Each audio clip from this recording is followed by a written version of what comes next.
By far the most controversial topic within the Star Wars sequel trilogy, at least in the actual story, is how the character of Luke Skywalker was treated during The Last Jedi.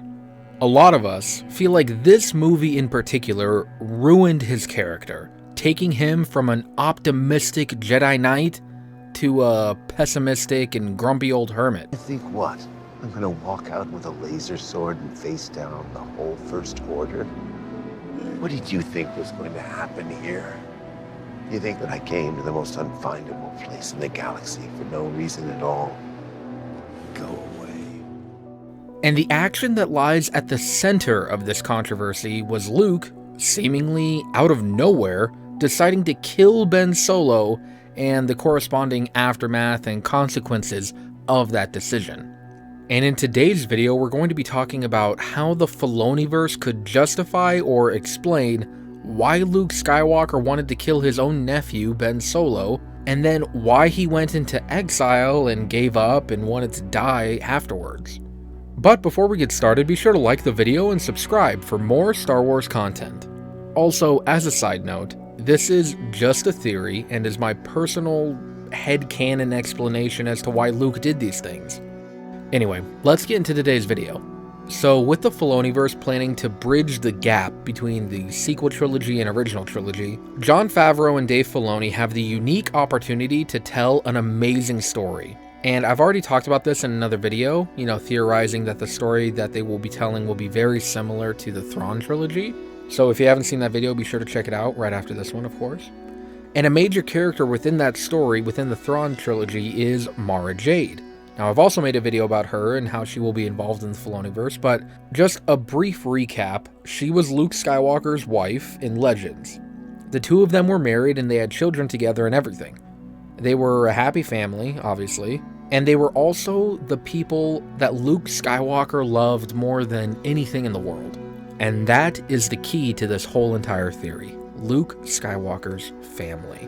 I'm thinking that within the Filoniverse, they will introduce us to Mara Jade, that we will get to see her story unfold, including her romance with Luke Skywalker. We may even see them bring children into the galaxy, and Luke begin to train them in the ways of the Force. Everything will be fine until Ben Solo goes and kills Luke's family during his rampage. Now, I know. If this happened, why wouldn't they talk about this in the sequel trilogy? Well, because it was poorly written, but that's not the point. The point is that during this night, if my theory is correct, that Luke will not only have lost his students, but also his wife and children. And that is what pushes him into exile, into being the depressed hermit that we saw in episode 8. If this theory is correct, he didn't just fail at being a Jedi. Everything, the people he loved more than anything in the world, were taken from him that night. And I don't know about you, but losing your entire family, I feel like that would push anybody over the edge, no matter who you are. Now, let's look at a scene that shows us just how possible this theory may be. But then I looked inside, and it was beyond what I ever imagined.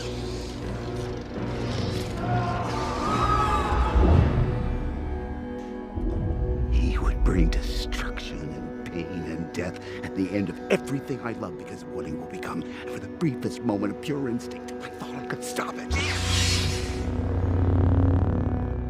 This scene, where Luke ignites his lightsaber to kill Ben Solo, he talks about everything he loved. He said the word loved. Now, he did love Han, and he did love Leia as well. Of course he did. But the thing is, if he was worried about Ben, or now Kylo Ren, destroying everything that he loved, including Han and Leia, then he would have remained active in the galaxy and prevented him from killing Han and would have stayed and supported Leia. But he didn't. Instead, he gave up. Why? I mean, if this vision that he saw was so bad, if he saw Ben Solo killing Han and killing Leia, then he would have at least warned them, right? And this explains why he didn't do that. When Luke looked into Ben's mind, he saw Han, he saw Leia, he saw his students, but the thing that he saw that pushed him over the edge was the sight of his wife and children, of Mara Jade slaughtered by the hand of Kylo Ren. This is what caused him to act out of instinct and ignite his lightsaber and just think about killing him just for the briefest of seconds. This is what caused him to think that he should kill this boy to save his wife, to save the people that he loved more than anything in the world. Just as his father Anakin Skywalker failed and fell to the dark side in order to save the one that he loved, Padme, so did Luke. Anakin was willing to do anything and everything to save Padme, and Luke was willing to kill his own nephew in order to save Mara Jade, the one that he loved. I mean, come on, it's like poetry, it rhymes, right? But he didn't, and as Luke said, he was left with shame and consequence. He acted out of instinct and really was about to commit a pretty dark act in killing a child. And because of this failure, Luke not only lost his Jedi Academy, but he also lost his wife and children. His family died that night, along with this once hopeful Jedi Master. Stricken with grief, feeling that he not only failed Ben, but also wasn't able to protect his family, he went into exile. Not to study, not to meditate, not to reconnect with the Force and become stronger, but to die, so that he could be free of this pain. I mean, think about this. Maybe he went to Octu in order to study some ancient Jedi prophecy, maybe so that he could learn how to commune with Mara Jade, commune with his children again, through the Force somehow. But instead, he found out that they were really gone. And because they didn't learn how to move from the living Force to the cosmic Force, at least move their consciousness from the living Force to the cosmic Force, then they really were gone. They weren't able to reappear like Yoda, Qui-Gon, and Obi-Wan are, but they were gone. And this is the thing that pushes Luke to not only go into exile, but to stay in exile and to really give up so that he could just be free of everything. He really cut himself off from the Force, perhaps as a defense mechanism, just so that he could bottle everything up inside. I don't know. I mean, wouldn't that make sense? Wouldn't that explain why Luke Skywalker was the way that he was? I mean, wouldn't that tell the reason why this hopeful, optimistic Jedi Knight who was willing to save Darth Vader, out of all people, Darth Vader, I just feel like that would explain why he gave up, why he decided to, take that action and kill Ben. Anyway, I know that this may not be a satisfactory answer, but at least it's a reason. And not just a dumb reason like, oh, I failed one student, and now that student is sowing fear and chaos, killing thousands of people across the galaxy, I won't do anything because I failed already. No. Luke Skywalker would not act like that for some reason just simply because he lost his students, alright? Luke is better than that. And besides, Luke was apathetic to everything that Kylo was doing. I mean, I don't know if any of you guys have experienced depression, but when you're depressed, you literally just kind of shut down, alright? You don't feel sad, you don't feel happy, you don't feel anything at all. And Luke was kind of in that depressive state where he didn't really feel anything. He really cut himself off from the Force. I mean, he was apathetic to literally every single thing that Kylo was doing. I mean, he didn't care about Han, right? He didn't care about Leia being there and comforting his sister. He didn't care about Starkiller Base, for example, literally killing millions of people and wiping out the entire Republic. He didn't care about anything. And it couldn't have just been because he lost his students.